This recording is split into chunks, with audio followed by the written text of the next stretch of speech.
ଆମର ଧନ୍ୟବାଦ। ପରମେଶ୍ୱର ମହାନ ଅଟନ୍ତି ଆଉ ଯୁଗେ ଯୁଗେ ସେ ଧନ୍ୟ ପରମେଶ୍ୱର। ପ୍ରିୟମାନେ, ପରମେଶ୍ୱରଙ୍କର ଉଦ୍ଦେଶ୍ୟ ଏହା ଅଟେ କି ଆମ୍ଭମାନଙ୍କୁ ଯେପରି ସ୍ୱର୍ଗରେ ନେଇପାରିବେ, ଆମମାନଙ୍କୁ ଗୋଟେ ପବିତ୍ର ଜୀବନ ଯେପରି ସେ ଦେଇପାରିବେ।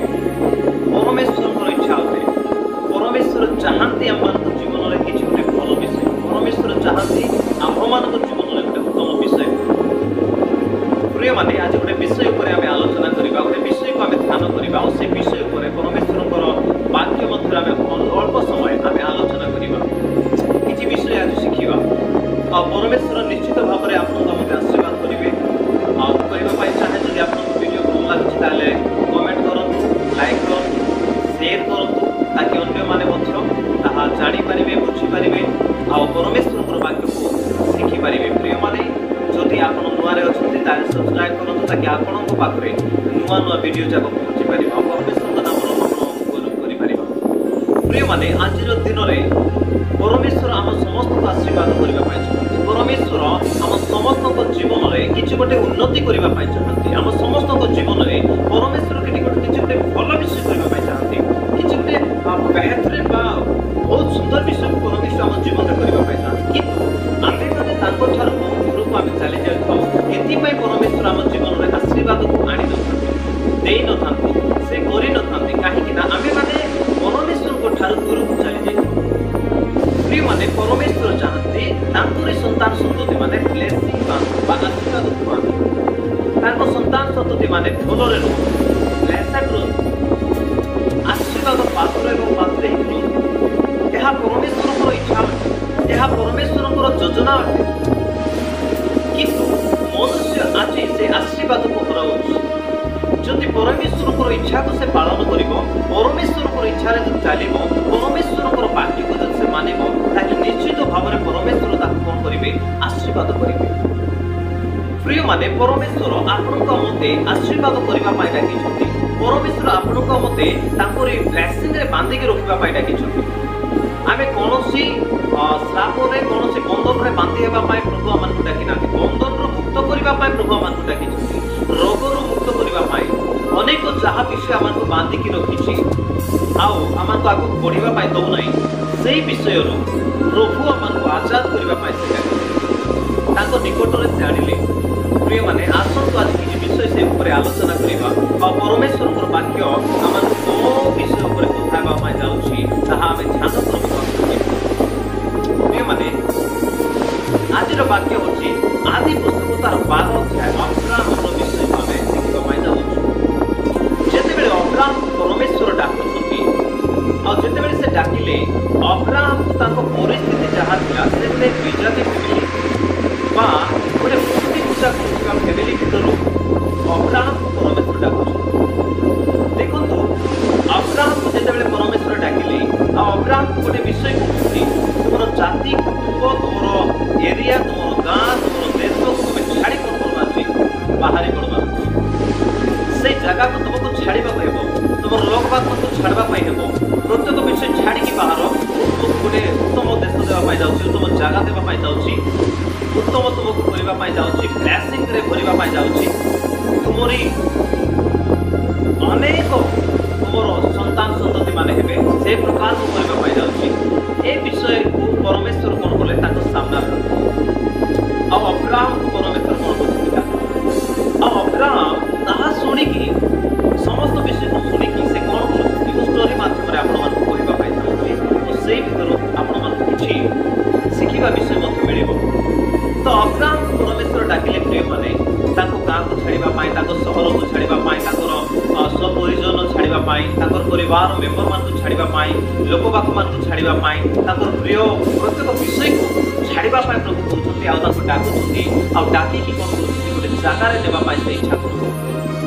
ଯେଉଁ ଜାଗା କି ବ୍ଲେସିଂର ଜାଗା, ଯେଉଁ ଜାଗା କି ଆଶୀର୍ବାଦର ଜାଗା, ଯେଉଁ ଜାଗା କି ପରମେଶ୍ୱରଙ୍କର ମନୋନୀତ ଜାଗା। ପରମେଶ୍ୱର ମହାନ କାମ ତାଙ୍କ ଜୀବନରେ କରିବା ପାଇଁ ଚାହୁଁଥିଲେ, ତେଣୁକରି ତାଙ୍କୁ ଡାକିଲେ। ପରମେଶ୍ୱର କାହା ଜୀବନରେ ମଧ୍ୟ ଯେତେବେଳେ ଡାକରା ଆସୁଛି ଆପଣଙ୍କ ଜୀବନରେ, ତ ପରମେଶ୍ୱର କିଛି ନା କିଛି ଆପଣଙ୍କର ଆଶୀର୍ବାଦର ବିଷୟ ଥାଉଛି। ତେଣୁକରି ପରମେଶ୍ୱର ଆପଣଙ୍କୁ ଡାକନ୍ତି। ବ୍ୟର୍ଥରେ ପରମେଶ୍ୱର ଆପଣଙ୍କୁ ମୋତେ ଡାକନ୍ତି ନାହିଁ। ପରମେଶ୍ୱର କିଛି ଉଦ୍ଦେଶ୍ୟ ନେଇକି ଆପଣଙ୍କୁ ଡାକନ୍ତି। ପ୍ରିୟମାନେ, ଅବ୍ରାହମ କିଛି ଗୋଟେ ଉଦ୍ଦେଶ୍ୟ ଅଛି ତାଙ୍କ ଦେଇକି ଅନେକ ସନ୍ତାନ ସନ୍ତତି ହେବାର ଅଛି। ପ୍ରିୟମାନେ ସେ ହେଉଛି ଆଦି ପିତା। ହାଲେଲୁୟା। ସେ ହେଉଛନ୍ତି ଆମର ଆଦି ପିତା। ସେଥିପାଇଁ ଅବ୍ରାହମର ଗୋଟେ ଉଦ୍ଦେଶ୍ୟ ଅଛି। ଅବ୍ରାହମ ଭିତରେ ଗୋଟେ ଉଦ୍ଦେଶ୍ୟ ପରମେଶ୍ୱରଙ୍କର ଅଛି। ତେଣୁକରି ପରମେଶ୍ୱର ତାଙ୍କୁ ଡାକୁଛନ୍ତି ଆଉ ତାଙ୍କୁ ଦେଇକି ବ୍ଲେସିଂ ଆଣୁଛନ୍ତି ଦୁନିଆରେ। ପ୍ରିୟମାନେ ଯେତେବେଳେ ଆପଣଙ୍କ ମତେ ପରମେଶ୍ୱର ଡାକନ୍ତି କିଛି ଗୋଟେ ଉଦ୍ଦେଶ୍ୟ ପରମେଶ୍ୱରଙ୍କର ରହିଛି। ଆପଣ ଆମ କେତେବେଳେ ଚିନ୍ତା କରୁ ପରମେଶ୍ୱର ମତେ ଡାକିଲେ ତ କାହିଁକି ଡାକିଲେ? ଏତେ ସମସ୍ୟା ଭିତରେ କାହିଁକି ଗତି କରୁଛି? ଏତେ ସମସ୍ୟା ଦେଇକି ମତେ କାହିଁକି ଯିବାକୁ ପଡୁଛି? ପରମେଶ୍ୱର ଯଦି ଡାକିଲେ ତାହେଲେ ଭଲ ବିଷୟ ମୋ ଜୀବନରେ କାହିଁକି ହେଉନାହିଁ? ଆମେ ଅନେକ ସମୟରେ ଏପରି ଭାବିଥାଉ। କିନ୍ତୁ ଅବ୍ରାହମକୁ ସଡନଲି ଆଶୀର୍ବାଦ ପ୍ରଭୁ କରିନାହାନ୍ତି। ଅବ୍ରାହମକୁ ସଡନଲି ପ୍ରଭୁ କିଛି ବିଷୟ ଦେଇନାହାନ୍ତି। ଅବ୍ରାହମକୁ ସଡନଲି କିଛି ବିଷୟ ପରମେଶ୍ୱର ତାଙ୍କ ଜୀବନରେ କରିନାହାନ୍ତି। ଅବ୍ରାହମକୁ ଅନେକ ବିଷୟ ବର୍ଷ ବର୍ଷ ଲାଗିଯାଇଛି ଆଶୀର୍ବାଦ ପାଇବା ପାଇଁ। ଆମେ ଅନେକ ସମୟରେ ଭାବିଥାଉ ଆମକୁ ପ୍ରଭୁ ଡାକିଲେ ପାପକୁ ଛାଡ଼ ସମସ୍ତ ବିଷୟକୁ ଛାଡ଼ ବୋଲି କହିଲେ ଆମେ ଛାଡ଼ିକି ଆସୁଛୁ ସତ କଥା। କିନ୍ତୁ ମୋ ଜୀବନରେ ରୋଗ କାହିଁକି ଅଛି? ସମସ୍ୟା କାହିଁକି ଅଛି? ପରିଶାନୀ କାହିଁକି ଅଛି? ଦୁଃଖ କାହିଁକି ଅଛି? କଷ୍ଟ କାହିଁକି ଅଛି? ଏ ବିଷୟ ଆମର ମନରେ ଘେରି ରଖିଥାଏ। ଆମ ଜୀବନରେ ଏହା ହିଁ ଚାଲୁଥାଏ। ଅନେକ ସମୟରେ ଆମ ଜୀବନରେ ଏ ବିଷୟ ହିଁ ଆଘାତ କରୁଥାଏ। ପ୍ରିୟମାନେ ମୁଁ ଆପଣଙ୍କୁ କହିବା ପାଇଁ ଚାହେଁ ପରମେଶ୍ୱର ଏପରି ହିଁ ଆପଣଙ୍କୁ ଡାକି ନାହାନ୍ତି। ପରମେଶ୍ୱରଙ୍କର ଡାକିବାର ଗୋଟେ ଉଦ୍ଦେଶ୍ୟ ଆପଣଙ୍କ ଜୀବନରେ ଅଛି। ତାହା ହେଉଛି ଆପଣଙ୍କ ଜୀବନରେ କିଛି ବର୍ଷ ପରେ ପୁରା ହେବ। ପ୍ରିୟମାନେ ଆମେ ସମୟକୁ ଜଗି ରହିବା, ସମୟର ଆମେ ସଦ୍ବ୍ୟବହାର କରିବା ଆଉ ଆଗକୁ ବଢ଼ିବା। ପରମେଶ୍ୱର ନିଶ୍ଚିତ ଭାବରେ ଅବ୍ରାହମକୁ ଯେପରି ଆଶୀର୍ବାଦ କଲେ ସେହିପରି ଆପଣଙ୍କ ମତେ ମଧ୍ୟ ଆଶୀର୍ବାଦ କରିବେ। ପ୍ରିୟମାନେ ଅବ୍ରାହମ ଅପେକ୍ଷାରେ ଥିଲେ। ଅବ୍ରାହମ ତାଙ୍କ ନିଜ ପରିବାରକୁ ଛାଡ଼ିଲେ, ତାଙ୍କର ଦେଶକୁ ଛାଡ଼ିଲେ, ତାଙ୍କର ଗାଁକୁ ଛାଡ଼ିଲେ, ତାଙ୍କ ସହରକୁ ଛାଡ଼ିଲେ, ତାଙ୍କର ପରିଜନ ମାନଙ୍କୁ ଛାଡ଼ିଲେ, ତାଙ୍କର ଖାସ ରହୁଥିବା ଜାଗାକୁ ଛାଡ଼ିଲେ। ଅବ୍ରାହମ ତାଙ୍କ ସାଙ୍ଗସାଥିକୁ ଛାଡ଼ିଲେ। ପ୍ରିୟମାନେ ଆଜି ଅନେକ ଜାଗାକୁ ଆଜି ପରମେଶ୍ୱର ଆପଣଙ୍କ ମତେ ଛାଡ଼ିବା ପାଇଁ କହୁଛନ୍ତି। ଅନେକ ବିଷୟ ରହିଯାଇଛି ଯୋଉ ବିଷୟକୁ ଆଜି ପରମେଶ୍ୱର ଆପଣଙ୍କ ମତେ ଛାଡ଼ିବା ପାଇଁ କହୁଛନ୍ତି। ସେ ବିଷୟକୁ ଯଦି ଛାଡ଼ିବା ତାହେଲେ ପରମେଶ୍ୱର ଆପଣଙ୍କୁ ଗୋଟେ ସଠିକ ଜାଗା କରିବା ପାଇଁ ଚାହୁଁଛନ୍ତି। ଯୋଉ ଜାଗା ବ୍ଲେସିଂର ଜାଗା, ଯୋଉ ଜାଗା ଆଶୀର୍ବାଦର ଜାଗା, ଯୋଉ ଜାଗା ଛୁଟକାରାର ଜାଗା, ଯୋଉ ଜାଗା ଆପଣଙ୍କର ମୋର ବଢ଼ୋତ୍ରୀର ଜାଗା, ସେଇ ଜାଗାକୁ ପରମେଶ୍ୱର ନେବା ପାଇଁ ଚାହୁଁଛନ୍ତି। କିନ୍ତୁ ସର୍ତ୍ତ ଏତିକି ଆପଣ ମୁଁ କଣ ତାଙ୍କର ଶବ୍ଦକୁ ଶୁଣି ବାହାରିବା ପାଇଁ ଇଚ୍ଛା କରୁଛନ୍ତି। ପ୍ରିୟମାନେ ମୁଁ କହିବା ପାଇଁ ଚାହେଁ ପରମେଶ୍ୱର ଆପଣଙ୍କ ମୋ ପାଇଁ ଗୋଟେ ଉତ୍ତମ କାର୍ଯ୍ୟ କରିବା ପାଇଁ ଯାଉଛନ୍ତି। ଉତ୍ତମ ବ୍ଲେସିଂକୁ ଢାଳିବା ପାଇଁ ଯାଉଛନ୍ତି। ଉତ୍ତମ ରାସ୍ତାକୁ ଖୋଲିବା ପାଇଁ ଯାଉଛନ୍ତି। ଉତ୍ତମ ଚମତ୍କାରକୁ କରିବା ପାଇଁ ଯାଉଛନ୍ତି। ପ୍ରିୟମାନେ ଆମେ ସଚେତନ ଜାଗ୍ରତ ହେଇକି ତାଙ୍କ ଶବ୍ଦକୁ ଶୁଣି ଆଗକୁ ବଢ଼ିବା ନିହାତି ଜରୁରୀ ଅଟେ। ବାକ୍ୟକୁ ଶୁଣି ଆଡ଼ାଇ ଦିଅନ୍ତୁ ନାହିଁ। ବାକ୍ୟକୁ ଶୁଣିକି ତାକୁ ପାଳନ କରନ୍ତୁ। ବାକ୍ୟକୁ ଶୁଣିକି ତାକୁ ଜୀବନରେ ଆପଣାନ୍ତୁ, ନିଜ ଜୀବନରେ ଲାଗୁ କରନ୍ତୁ, ତାକି ପରମେଶ୍ୱର ଆପଣଙ୍କ ଜୀବନରେ ଆଉ ମୋ ଜୀବନରେ ଆଶୀର୍ବାଦ କରିବେ। ପ୍ରିୟମାନେ ଯେତେବେଳେ ଆପଣ ଆଉ ସେ ବାକ୍ୟକୁ ମାନିକି ଚାଲିବା ପରମେଶ୍ୱର ନିଶ୍ଚିତ ଭାବରେ ଆପଣଙ୍କ ଆମ ଜୀବନରେ ଆଶୀର୍ବାଦ କରିବେ। ନିଶ୍ଚିତ ଭାବରେ ପରମେଶ୍ୱର ଗୋଟେ ଅଦ୍ଭୁତ କାର୍ଯ୍ୟ କରିବେ। କିନ୍ତୁ ଅବ୍ରାହମ ପରି ମାନିକି ଚାଲିବାର ଅଛି। ଅବ୍ରାହମ ପରି ନିଜର ପ୍ରତ୍ୟେକ ବିଷୟକୁ ତ୍ୟାଗ କରିକି ଚାଲିବାର ଅଛି। ପ୍ରିୟମାନେ ଆମକୁ ଏତେ ବିଷୟ ଯାକ ଚାକୁଡ଼ିକି ଧରିଛି, ଏତେ ବିଷୟ ଯାକ ଆମ ଜୀବନରେ ଏପରି ଆମକୁ ଧରି ରଖିଛି ଯୋଉ ବିଷୟ ଦ୍ୱାରା ଆଜି ଆମେ ବଢ଼ିପାରୁ, ଯୋଉ ବିଷୟ ଦ୍ୱାରା ଆମେ ଆଗକୁ ଯାଇପାରୁ, ଯୋଉ ବିଷୟ ଦ୍ୱାରା ଆଜି ଆମେ ପରମେଶ୍ୱରଙ୍କ ନିକଟବର୍ତ୍ତୀ ହେଇପାରୁନୁ। ପରମେଶ୍ୱର ଚାହାନ୍ତି ସେ ବିଷୟକୁ ତ୍ୟାଗ କରିବା ପାଇଁ। ପରମେଶ୍ୱର ଚାହାନ୍ତି ସେ ବିଷୟକୁ ଛାଡ଼ିବା ପାଇଁ। ପରମେଶ୍ୱର ଚାହାନ୍ତି ସେ ବିଷୟକୁ ଆପଣ ଆଉ ଭୁଲି ଯିବା ପାଇଁ। ଆମେନ୍। ପରମେଶ୍ୱର ପ୍ରିୟମାନେ ଆପଣଙ୍କୁ ଆମତେ ବ୍ଲେସିଂ କରିବା ପାଇଁ ଚାହାନ୍ତି। ପରମେଶ୍ୱର ଆପଣଙ୍କୁ ଆମତେ ଆଶୀର୍ବାଦର ସନ୍ତାନ ସନ୍ତତି କରିବା ପାଇଁ ଚାହାନ୍ତି। ପରମେଶ୍ୱର ଆପଣଙ୍କୁ ଆମତେ ତାଙ୍କ ନିଜର ପାଖରେ ରଖିକି ବ୍ଲେସିଂରେ ଭରିବା ପାଇଁ ଚାହାନ୍ତି। କିନ୍ତୁ ସର୍ତ୍ତ ଏତିକି ଅବ୍ରାହମ ପରି ଆମେ ବାହାରି ପାରୁଛୁ କି? ଅବ୍ରାହମକୁ ଯେପରି ପରମେଶ୍ୱର କହିଲେ ତୁ ବାହାରିବାର ଅଛି ତ ଅବ୍ରାହମ ସେଇ ଜାଗାରୁ ବାହାରୁଛନ୍ତି। ପ୍ରିୟମାନେ ଆପଣ ଆଉ ମୁଁ ଅନେକ ଜାଗାରେ ଆଜି ଖୁସି ରହିଛୁ, ଅନେକ ପାପରେ ଆଜି ଖୁସି ରହିଛୁ, ଅନେକ ଦୁର୍ବଳତାରେ ଆଜି ଖୁସି ରହିଛୁ, ଅନେକ ମିଛ ମାୟା ଆଜି ଖୁସି ରହିଛୁ, ଅନେକ ଖରାପ ରାସ୍ତାରେ ଆଜି ଖୁସି ରହିଛୁ। ଯୁବା ଯୁବତୀ ମାନେ ଅନେକ ଖରାପ ରାସ୍ତାରେ ଖସିଛନ୍ତି। ଆଜି ଆମକୁ ବାହାରିବା ପାଇଁ ପ୍ରଭୁ କହୁଛନ୍ତି। ଆଜି ଆମକୁ ସେଇ ଜାଗାକୁ ଛାଡ଼ିବା ପାଇଁ ପ୍ରଭୁ କହୁଛନ୍ତି। ଆଜି ସେଇ ଜାଗାକୁ ପରିତ୍ୟାଗ କରିବା ପାଇଁ ପ୍ରଭୁ କହୁଛନ୍ତି। ଆଜି ଯଦି ଆମେ ଛାଡ଼ିବା ତାହେଲେ ପରମେଶ୍ୱର ଆପଣଙ୍କୁ ଆମ ଜୀବନରେ ଗୋଟେ ଏମିତି ବ୍ଲେସିଂ ଆଣିବେ ଯୋଉ ବ୍ଲେସିଂ ଆପଣଙ୍କୁ ଆମକୁ ଖୁସିରେ ରଖିବ, ଆପଣଙ୍କୁ ଆମକୁ ଶାନ୍ତିରେ ରଖିବ, ଆପଣଙ୍କ ପରିବାରକୁ ମୋ ପରିବାରକୁ ସେ ଆନନ୍ଦରେ ପରିପୂର୍ଣ୍ଣ କରିବ। ସେ ହେଉଛନ୍ତି ପରମେଶ୍ୱର ଆଶୀର୍ବାଦ। ହାଲେଲୁୟା। ପରମେଶ୍ୱର ଚାହାନ୍ତି ପ୍ରିୟମାନେ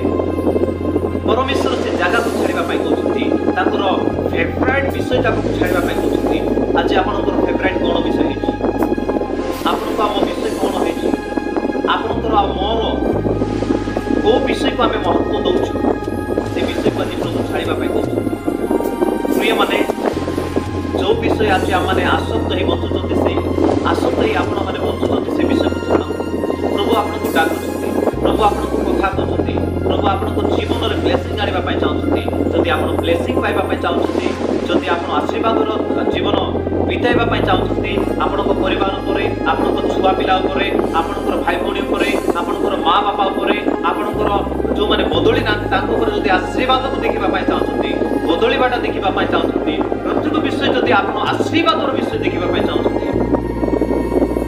गोटे विषय करने पड़ो ता हूँ जो जो विषय आपण मत बांधिकी रखी प्रभु ठार दूर से विषय को छाड़ी प्रभु को सानिध्य आसवा से जगह को छाड़ा से लोक मान छाड़ा पड़ो से जहाँ जहाँ आम खाऊ से विषय को छाड़ा पड़ो जो विषय आम खराब करुँ से विषय को छाड़ा पड़ो जो सांगसाथी आम उत्तम नहांती से विषय को छाड़ा पड़ो परमेश्वर देखिए निश्चित भाव में आपको जीवन आशीर्वाद करेंगे देखिए परमेश्वर निश्चित भाव में आपको आम परिवार को से ब्लेसिंग रे करेंगे परमेश्वर चाहती प्रिय माने से जगह बाहर प्रिय माने आज वाक्य दे उत्साहित करने चाहे अब्राहम परमेश्वर डाकिले अब्राहम परमेश्वर को आज्ञा अनुसार चलवा आरंभ कला परमेश्वर को इच्छा अनुसार चलवा आरंभ कला सहजनीय मान को छाड़ा परिवार को छाड़ा लोक मान को छाड़ा से जगह को छाड़ा घर को छाड़ा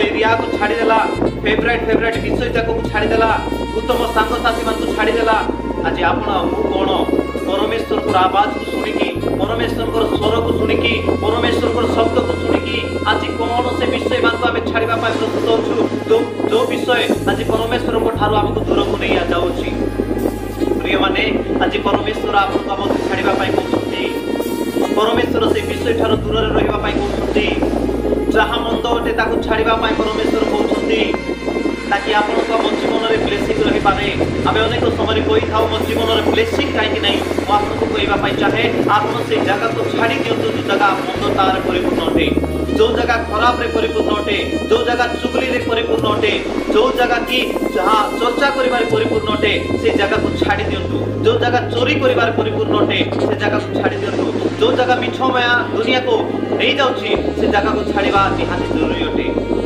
आप ब्लेसिंग निश्चित भाव में पाइबे आप मद्यपान छाड़ू आप सिगरेट छाड़ू आप बीड़ी छाड़ू आप गुटका खाइबा छाड़ू आप भांग खाइबा छाड़ू आप जहाँ जहाँ भल विषय नुहे से विषय को छाड़ी देखो परमेश्वर आपण मते केमिति आशीर्वाद कर देखिपर प्रिय माने परमेश्वर यहाँ चाहते आम अनेक समय कही था ब्लेसिंग कहीं आम सब विषय आम आसक्त ही बचुँ ये विषय को आम छाड़ी पारूँ परमेश्वर इच्छा अटे परमेश्वर चाहती प्रिय माने ये विषय मान को आम छाड़ा पड़ो ये विषय मान को आमको त्याग करने पड़ो ये विषय मान को आम परित्याग कर आगे बढ़ा पड़ो कहीं परमेश्वर यहाँ चाहते परमेश्वर आम अनुग्रह कर संतान सन्तति फेरी आसतु ताकि से आशीर्वाद करेंगे प्रिय माने अब्राहम आम जब फेरिया अब्राहम जदि दिन बाहरी न था से जगार ताले अब्राहम आशीर्वाद पात्र ही न था अब्राहम द्वारा आज एते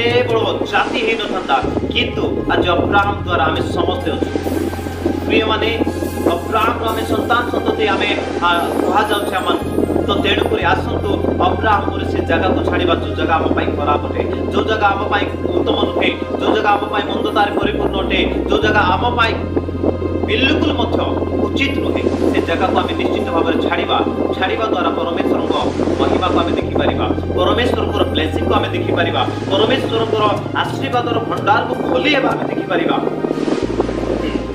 प्रिय माने कहवाई चाहे भाई भौणी मैंने आज आसतु फेरिकी आसतु प्रभु चरण तले फेरिया समस्ते आम नतमस्तक हेबा प्रभु को कहवा प्रभु जहाँ कली भूल कली जहाँ कली प्रभु आज ताहा करी ना आज तुम उपस्थित आसबि तुम ठारे बढ़ी तुमरी महिमा करी तुमरी प्रशंसा करी तुमरी नाम को प्रभु उच्चरे स्थापन करी यह कही परमेश्वर समर्पित हेबा प्रभु पापर मत क्षमा कर पाप जहाँ कली प्रभु ताहा मत क्षमा कर दियो तुम रक्त मत शुचि पवित्र कर दियो प्रभु मत साहाय्य कर तुम रास्ता चलवा जो ब्लेसिंग मो पाई रखिच प्रभु से ब्लेसिंग को पाइबा केमिति चलवार अछि प्रभु पवित्र आत्मा मते साहाय्य कर आज जदि आमे प्रार्थना करिबा प्रिय माने निश्चित भाव में परमेश्वर उठाइबे निश्चित भाव में परमेश्वर बाहर करेंगे निश्चित भाव में परमेश्वर अब्राहम को जेपरि आशीर्वाद कले आपण मत आशीर्वाद करेंगे अब्राहम परमेश्वर आज आपण परमेश्वर अब्राहम ब्लेसिंग देवा परमेश्वर आपण ब्लेसिंग देवा परमेश्वर अब्राहम को जेपरि छुटकारा देवा परमेश्वर आपण छुटकारा देवा परमेश्वर अब्राहम पाई जो संतान को उत्पन्न करबा परमेश्वर होती ताले आपण पाई मध्य से अब्राहम करी से संतान देवा परमेश्वर होती प्रिय माने आज आपन संतान नाही तो चिंता करंतु नाही भय करंतु नाही भयभीत होंतु नाही प्रार्थना रे रहंतु अब्राहम करी आपन उचित समय रे आपन को निश्चित भाव रे गोटे उत्तम संतान दे परमेश्वर आशीर्वाद करिवे गोटे उत्तम संतति दे परमेश्वर आशीर्वाद करिवे आपन जो विषय पे प्रार्थना करूछथि जोगी कि रहंतु परमेश्वर आपन को आशीर्वाद करिवे आपन को विषय को पूरा करबा पाई परमेश्वर क्षम अटंती परमेश्वर महान अटंती प्रिय माने आपन को निश्चित भाव रे ब्लेसिंग करिवे जोगी कि रहंतु से जगह को छाड़तु जो जगह मंदतारे परिपूर्ण होते से जगह को छाड़तु जो जगह प्रभु चाहती नाही जो जगह को परमेश्वर पसंद करती नाही से जगह को छाड़ी के बाहरतु परमेश्वर को देखिवे आपन को केमिति से आशीर्वाद करूछथि आपन को केमिति ब्लेसिंग करूछथि आपन को परिस्थिति को केमिति बदलाउछथि आपन को भविष्य को केमिति बदलाउछथि आपन को पूछ को केमिति बदलाउछथि आपन को पाठपढ़ा केमिति बदलाउछथि आपन को मिनिस्ट्री को केमिति बदलाउछथि आपन को प्रत्येक विषय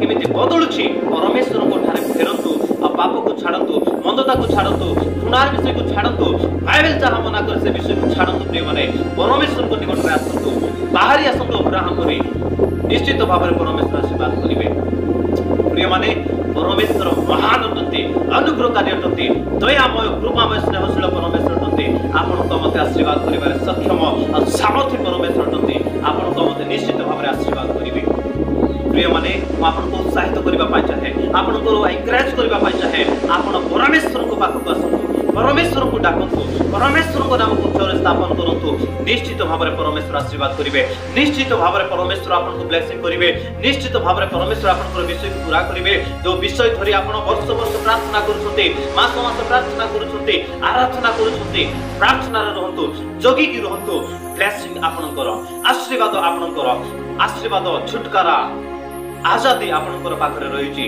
ताहा परमेश्वर निश्चित भाव में करिवे प्रिय माने चिंता करंतु नाही भय करंतु नाही परमेश्वर आपनक सहित अछथि परमेश्वर आपनक निमंते कार्य करिवे परमेश्वर आपनक निमंते ब्लेसिंग को ठालिबे अब्राहम को जदि देई पारंती ताले आपनक मते मते देबारे सामर्थ्य परमेश्वर दते हालेलुया परमेश्वर आपनक आम जीवन रे किछि नुआ विषय करिबा पय जाउछथि विश्वास सहित आगको बढ़ंतु प्रार्थना सहित आगको बढ़ंतु आराधना सहित आगको बढ़ंतु महिमा करी आगको बढ़ंतु परमेश्वर को नाम स्तुति प्रशंसा करंतु निश्चित भाव में परमेश्वर आशीर्वाद करिवे निश्चित भाव में परमेश्वर आपन को आ मते ताको ब्लेसिंग रे ढालिकी आशीर्वाद परिपूर्ण करिके आगको बढ़ाइबे आमेन परमेश्वर आपन का मते आशीर्वाद करंतु प्रिय माने ए वाक्य द्वारा परमेश्वर आज आपन का मते कथा वार्ता इचते मो विश्वास करे आज जदि आपन सुनिचंती ताले छुटकारा यीशु को नाम रे खणी हेबा पय सहाय्य करंतु यीशु को सामर्थ्य नाम रे आज छुटकारा हे जाओ यीशु को सामर्थ्य नाम रे आज आपन को परिवार बंधन छिंडी जाओ आज शैतान रो शक्ति नष्ट हो जाओ आज शैतान रो प्लान आपन को जीवन रो